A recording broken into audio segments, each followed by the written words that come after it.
Salam sejahtera bagi kita umat yang dikasihi dan diberkati Tuhan. Gema kabar baik menyapa kita hari ini.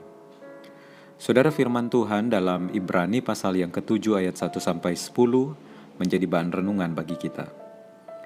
Saya bacakan ayat 6 dan 7. Tetapi Melkisedek yang bukan keturunan mereka memungut persepuluhan dari Abraham dan memberkati dia, walaupun ia adalah pemilik janji.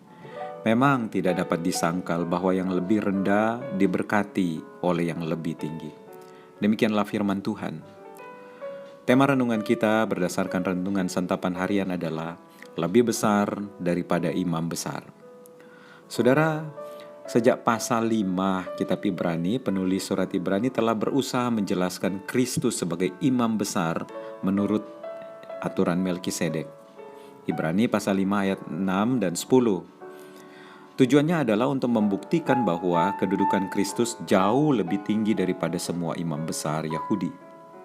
Saudara, bacaan hari ini membentuk argumen yang pertama dari kebenaran itu. Abraham, leluhur Israel, memberi persepuluhan kepada Melkisedek. Menurut tradisi Yahudi, asal-usul Melkisedek bukan dari manusia. Ia dikatakan tidak berawal dan tidak berakhir, ayat yang ketiga. Jadi ia mewakili anak Allah.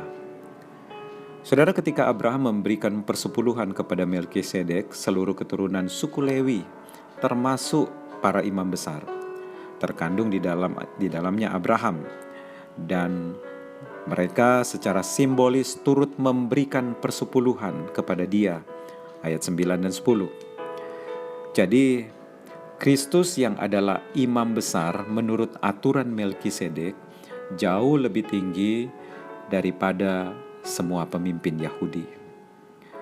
Saudara, pada zaman itu orang-orang Israel sangat menghormati imam besar karena imam besarlah yang diperbolehkan memasuki ruang Maha Kudus sekali setahun untuk meminta pengampunan Allah bagi seluruh umat.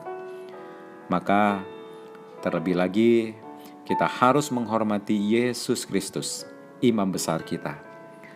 Ia tidak hanya memintakan pengampunan dari Allah, tetapi ia sendiri juga menjadi korban penghapus dosa bagi kita.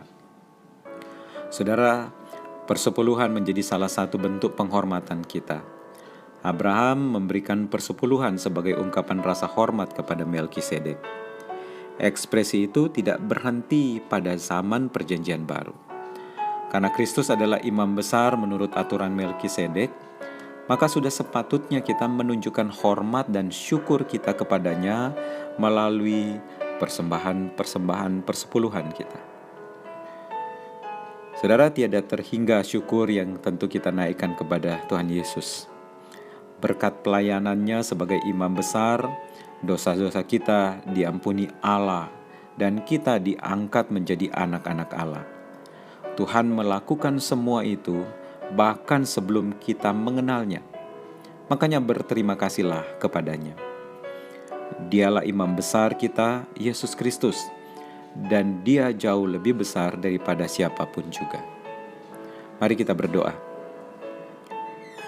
Bapa, terima kasih untuk firman-Mu yang Tuhan mau ingatkan kepada kami.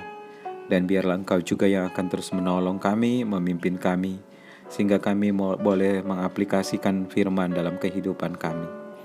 Bimbinglah kami terus, supaya kami tetap mengingat Engkaulah yang terbesar, termulia, yang harus kami sembah.